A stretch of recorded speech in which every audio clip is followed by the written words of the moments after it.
Ils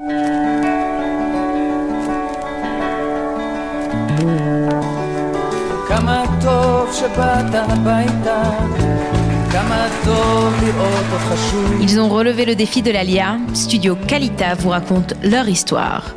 Alia Story, c'est vous, c'est nous. Bonjour à tous et bonjour à Claudine Hattab-Blum. Comment Bonjour. ça va? Ça va bien. Ça va bien? On est très bien. Oui. Bon, bah, tant mieux. Alors, vous êtes ici pour nous raconter un parcours d'Alia qui date déjà depuis longtemps, puisque vous êtes arrivé en octobre 1969.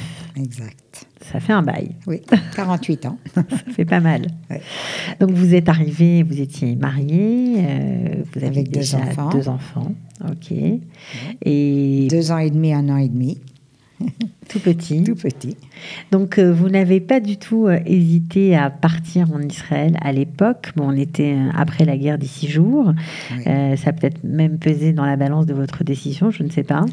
Non, c'était décidé. La guerre de 6 jours faisait que mon mari s'était même porté volontaire à ce moment-là, tout en habitant en France. Mais c'était évident qu'on préparait notre alia.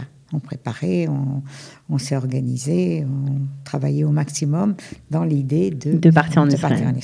Alors pourquoi? C'est une histoire personnelle, parce que vous êtes né bien sûr en pleine guerre, on va dire ça comme ça. Je suis née en 1943, tout le monde saura mon âge, ça va, à Limoges.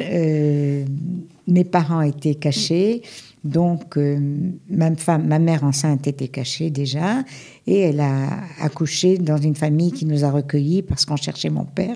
Les Allemands cherchaient mon père, donc il a été obligé de se cacher et toute la famille a été obligée de se cacher pour qu'on ne nous trouve pas, nous non plus. Et une fermière a très gentiment accueilli ma mère au départ, mon frère et ma sœur, et donc ma mère qui était enceinte. Donc, elle a accouché dans ces conditions-là. Entre-temps, mon père est venu les rejoindre. Il a été caché également derrière des bûches de bois. Et le fermier lui a amené à manger comme s'il amenait à manger des lapins. Et c'était des gens extraordinaires. Même pour l'amener, il a utilisé des moyens, une charrette avec du foin, et on a mis mon père dedans. Et juste en face, il se trouvait qu'il y avait des Allemands, donc il fallait faire le passage entre le moment où la lumière éclairait le terrain et où il y avait de l'ombre. Et donc, on a vécu quelques temps chez eux, jusqu'au jour où on a été dénoncé. Et à ce moment-là, mon frère est parti en Suisse, ma sœur, qui avait 6-7 ans à ce moment-là, également partait en Suisse de façon assez dramatique, puisqu'elle a atterri dans une famille très gentille, mais qui parlait l'allemand, pour une enfant de 7 ans, qui a eu un parcours horrible pendant la traversée de la frontière, où elle a vu des soldats suisses qu'elle croyait allemands, puisqu'ils étaient habillés en Hongrie, enfin bref. Et pour ma part, j'ai été placée, grâce à, paraît-il, une sœur, dans une pouponnière, comme une enfant trouvée. Et j'y suis restée jusqu'à ce que ma mère vienne me chercher, parce qu'une cousine qui avait un rôle d'assistante sociale s'était rendue compte que j'étais en train de dépérir, que j'avais été très malade. Je suis rentrée dans cette pouponnière en sachant marcher. Il semblerait qu'en partant, en ressortant, je ne savais même plus marcher. Donc ma mère a décidé que, quelles que soient les conditions et le péril qu'elle courait, elle a décidé qu'elle voulait me sauver.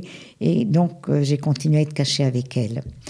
Alors, vous parlez de cette période, c'est quand même très important parce que c'est une des raisons qui fait que vous avez toujours pensé que votre place était en Israël. Exactement. Je n'ai pas voulu que mes enfants ou moi-même on vive cachés comme je l'ai été. Et donc, nous avons pris la décision, avec mon mari et moi, de nous organiser, au moment où on s'est mariés, de s'organiser en sorte qu'on vienne et qu'on fasse notre alia. Donc ça s'est fait progressivement, mais c'était évident, surtout qu'après la guerre, mes parents ont ouvert une maison qu'on appelait la maison des déportés, qui ensuite s'est transformée en maison Blum, c'est comme ça qu'on me rencontre encore et qu'on me connaît, où les enfants qui étaient orphelins, certains avaient été en camp de concentration eux-mêmes, Mais en fait, tous étaient des enfants sans parents. Et donc vos parents les ont recueillis. Exactement. Et mon frère vivait, dormait avec les garçons, ma sœur avec les filles, moi avec mes parents, c'est-à-dire qu'il n'y avait pas de différence. Mais donc vous avez vécu avec le poids de la Shoah, on peut exactement, dire. Exactement, avec les enfants qui cachaient la nourriture en dessous de leur oreiller parce qu'ils avaient peur que le lendemain, il n'y ait pas de quoi manger. Et des enfants qui criaient la nuit parce qu'ils faisaient des cauchemars. Et je sais que mes parents descendaient pour les consoler. Donc, après 3 ans, j'ai continué à avoir une vie un peu particulière. On va dire ça comme ça, mais en tout cas, ça vous a amené jusqu'ici. Voilà. Exactement. Et ça, c'était apparemment un accomplissement pour vous important. Absolument, oui. Alors, vous avez décidé de venir, vous êtes venu, vous avez atterri où ? On a atterri à Loud. À Loud, il y avait un Mercaskita, c'était organisé de la France déjà. Un Mercaskita qui était une nouvelle maison au milieu de sable. Alors que tous les alentours n'étaient pas construits, en fait. Exactement. C'était le démarrage. Exactement. Et il faut dire que, je me suis mariée, en partant de Strasbourg, je me suis mariée à Paris. Et donc, j'ai atterri de Paris à Loud, qui était vraiment, vraiment quelque chose de très particulier. Vous avez été choquée ? Très. Choquée, mais continuant à être active. Vous étiez quand même contente. Oui, tout à fait. On avait d'autres amis, d'autres qui avaient fait leur alia. On se tenait les coudes et puis voilà, on en a dépassé. C'était très matériel, des bêtises, quoi. J'ai rencontré il y a pas longtemps quelqu'un qui m'a dit que là, on achetait nos pommes de terre et nos oranges, parce que c'est tout ce qu'il y avait. Ils nous volaient. Mais ça, je m'en suis aperçue même seulement maintenant, parce qu'on me l'a dit. On était naïfs, on acceptait tout, quoi. Ça faisait partie de cette période-là. Ensuite, mon mari ayant eu du travail à Jérusalem. Il faut dire que votre mari était médecin. Il venait de terminer ses études de médecine. Et il a fait sa spécialité en Israël, justement parce qu'on a voulu monter avant d'être en bourgeoisie et de rester en France. Donc, il a fait sa spécialité en Israël. Et il a été reçu à Tel Aviv, à Jérusalem, pour faire sa spécialité. Donc, on a essayé de passer au Mercaskita de Jérusalem, qui était au milieu de Katamon. Et pour ça, il fallait montrer patte blanche. Exactement, patte blanche. Et il fallait montrer que c'était vraiment justifié qu'on passe d'un Mercaskita à l'autre. Il fallait donc justifier que tous les deux, vous travailliez à Jérusalem. Alors, pour ma chance, j'ai tout de suite trouvé une place à l'hôpital Hadassah. Il faut préciser que vous étiez infirmière et kinésithérapeute. Alors là, c'est intéressant parce que je me demande si ça pourrait pas faire jurisprudence, parce qu'à l'époque, c'était facile d'avoir une équivalence quand on était infirmière ou kinésithérapeute. Oui, quand on pouvait justifier de ce qu'on avait fait lors de nos études, il n'y avait aucun problème. Qu'est-ce que vous pensez quand vous entendez tous ces problèmes faits aux infirmières, aux infirmiers qui n'arrivent pas, qui ont parfois 20 ans d'expérience et qui n'arrivent pas à pénétrer le marché du travail? Je pense qu'on devrait vérifier leurs connaissances et faire un programme particulier pour eux de 3 mois qui permettrait une bonne intégration. Parce que je dois dire que quand j'ai commencé à travailler à Hadassah, j'ai senti que j'avais une autre formation que les kinés en Israël. Et dans ce sens, j'ai eu une formation supplémentaire en étant à Hadassah, où le principe était que tous les 6 mois, on passe dans un autre service. Et je me suis sentie, au bout de quelques années, vraiment une autre forme d'intégration, même professionnelle. Donc, je pense que de ce point de vue-là, on devrait améliorer les choses et permettre... Au lieu de demander un examen obligatoire, faire des stages? Faire un peu de stage qui permet une intégration et des notes de stage. Elles ne peuvent pas travailler, les pauvres. Non. Alors, c'est vraiment très dommage. Et pour qu'elles soient très sérieuses dans ce stage-là, avec des notes, pour que vraiment on s'aperçoive qu'elles ont des connaissances et qu'elles sont sérieuses, quoi. Bon, on espère en tout cas qu'Alita, on essaye toujours de faire avancer les choses dans ce domaine. Alors, vous travaillez à Hadassah, c'est génial. Vous venez d'arriver, c'est l'euphorie, là. C'est l'euphorie, si on veut. Je travaillais à une carême à l'époque, puisque c'est ce qui existait. C'est l'euphorie en théorie, mais sur le papier, il faut s'accrocher. Il faut s'accrocher, il faut placer les enfants qui finalement sont petits, il faut les mettre dans des gagnes, ils ne parlent pas l'hébreu. Ça a été aussi un travail d'intégration. On avait la chance de trouver... Oui, très tôt. On avait une jardinière d'enfants qui était directrice dans un hackathon. Elle s'appelait Rara, tout le monde l'appelle Rara. Et je le précise parce qu'elle a quand même aidé les premiers mois les enfants à s'intégrer dans son jardin, dans ses crèches, parce que c'était des crèches. Ensuite, elles sont passées à Omen.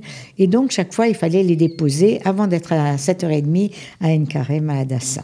Et pour aller à Nkarem, vous aviez au moins 1 heure de route. Oui, à l'époque, oui. Et puis la route était dangereuse à l'époque. C'est pas la belle route qu'il y a actuellement. Il y a eu beaucoup d'accidents. Ça m'a permis de beaucoup tricoter. À l'époque, je tricotais. Dans les bus. Dans les bus. Donc, c'était créatif quand même. Mais je dois dire que c'était assez difficile. C'était difficile de laisser les enfants à ces moments-là. De même que ça a été de nouveau difficile au moment de la guerre de Kippour, où mon mari était mobilisé. Et comme officier et médecin, il a été absent pratiquement 6 mois pendant cette période-là. Et idem, quand j'étais à l'hôpital Nkarem, de savoir que les enfants étaient loin, il y avait aussi des alertes à l'époque, c'était pas tout à fait évident. Mais bon, vous visiez les alertes et vous ne saviez pas où étaient vos enfants. Il n'y avait pas de téléphone portable. C'était une autre vie. Je prenais les voitures Shabbat aussi. L'ambulance venait me chercher. J'étais dans les services qui n'étaient pas les plus sympathiques puisque c'était en neurochirurgie où il y avait des gros traumatisés, des paralysés, etc. Et par eux, j'essayais des fois de savoir si par hasard, enfin ceux qui avaient leur tête, si par hasard ils avaient rencontré mon mari, parce que au départ, on n'avait aucune nouvelle. Quelle angoisse, j'imagine. Mais bon, je pense que toutes ces difficultés font qu'on se renforce finalement. C'est pas quelque chose qui vous affaiblit. Quand on est capable d'accepter ces situations et les dépasser, eh bien, on devient plus fort. Et on se sent encore mieux après avec la bonne vie, quoi. D'accord, c'est bien, vous êtes très positive, on le voit. Alors, vous avez eu aussi, parce que vous avez fait votre alia, l'occasion de vous former, de continuer d'étudier. Ce sont des choses qu'on ne fait pas beaucoup en France, par exemple. En tout cas, pas systématiquement comme vous l'avez fait tout au long de votre carrière. Exactement. J'ai eu l'occasion de faire beaucoup de cours de l'infodrainage. Je me souviens, on a un professeur Leduc qui est venu de Belgique, qui nous a fait une formation. J'ai fait des cours de manipulation, de mobilisation, qui venaient d'Angleterre, etc. Oui, parce qu'il faut quand même préciser que vous êtes spécialisé dans la rééducation du périnée aujourd'hui, mais ce n'était pas toujours le cas. Ça n'a pas toujours été le cas. J'ai pu le faire à partir du moment où justement je n'étais plus à l'hôpital et je n'avais plus des obligations d'horaire par rapport à mes collègues aussi. Il y avait des gardes et tout ça. Donc j'étais beaucoup plus indépendante et ça m'a permis de faire une formation qui me demandait beaucoup de voyages à chaque fois pour faire ces formations. Oui, vous êtes formée en France notamment. J'étais formée en France en rééducation périnéologique et ensuite en psychosomatique gynécologique. Donc tout ça, ça a été quand même des formations supplémentaires qui m'ont permis d'amener en Israël aussi ces spécialités-là. Qui n'existaient pas. Qui n'existaient pas.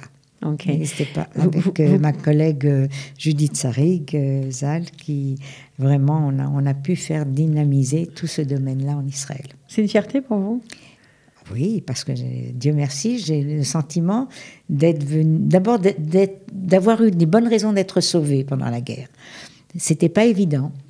Très souvent, après la guerre, quand je rencontrais des personnes, ils me disaient l'enfant qui allait mourir. Enfin bref, c'était clair que c'était pas évident que je vive. Et si déjà j'ai vécu, je pense que justifie ma raison d'être d'avoir fait des choses qui ont aidé les autres, qui permettent d'amener d'autres enfants et d'avoir amené mes enfants aussi, ma famille est pour moi quelque chose de très, très important. Les photos qui sont derrière nous. Voilà. Aujourd'hui, vous avez 4 enfants, 22 petits-enfants, voilà. dont une arrière-petite-fille. C'est-à-dire que c'est 10 et 11 petits garçons, 10 petites filles. J'ai fait un blot. Voilà, l'arrière-petite-fille, ça nous fait 12 et 12 et ça nous fait donc la famille symétrique maintenant en ce moment. Okay. En espérant ça, c'était très important aussi pour vous. Très, très, très. Ouais. Et chaque fois, par exemple, pratiquement, les petits-enfants font tous l'armée et sont officiers. On a une fille officier aussi. Pour certaines, elles ont choisi Sherut Leumi. Elles font 2 ans de façon très, très, très orthodoxe. Et je me souviens toujours que la première fois qu'un des militaires nous a invités à la fin de son cours, on avait le droit d'accompagner le militaire encore quelques kilomètres. Ok. Et alors j'ai couru avec lui, il m'a dit Ça a été une grosse émotion parce qu'il s'est rendu compte que s'il était arrivé là, c'était parce que j'avais pu vivre et que je pouvais même l'accompagner pour ça. Votre petit-fils? Mon petit-fils. Ouais. C'était le premier petit-fils qui était à l'armée, bon, qui est grand et qui a des rôles très, très, très importants au niveau militaire et pas militaire. Enfin, c'est quelqu'un qui est hyper actif dans la société israélienne. Bah, comme ses grands-parents, apparemment. On va dire ça comme ça. Tous font beaucoup de volontariat, je dois dire. Tous, ouais. Depuis le plus jeune âge. On s'est rendu compte à une des rencontres familiales combien chacun faisait quelque chose de personnel et d'extraordinaire dans le volontariat. Alors, vous avez vous avez fait beaucoup de choses, beaucoup d'émotions, beaucoup de réussites. Et l'hébreu, alors, dans tout ça? J'ai eu la chance d'aller à l'école Akiba, où j'ai quand même appris un peu d'hébreu dans les études secondaires, où on avait notre directeur Beno Gross qui a continué à nous accompagner dans notre alia et qui est resté un ami, et sa femme aussi, qui elle aussi est kinésithérapeute. On la salue d'ailleurs. Voilà, exactement, et qui nous a aussi beaucoup apporté. Donc vous avez eu des bases. Mais est-ce que vous avez continué ici? Puisque je vois que vous avez commencé à travailler tout de suite, donc vous n'avez pas tellement eu le temps pour faire l'Oupan. Je vais vous dire, je parlais bien l'anglais. Mes parents, à l'âge de 12 ans, ce qui était assez extraordinaire à l'époque, ont accepté de faire un échange de pen friend. C'est-à-dire à l'époque, on s'écrivait des lettres, et j'ai atterri dans une famille anglaise à l'âge de 12 ans. Du côté de l'anglaise, ça a mis plusieurs années avant que ses parents lui permettent. Mais disons que dès l'âge de 12 ans, j'ai commencé à apprendre l'anglais comme il faut.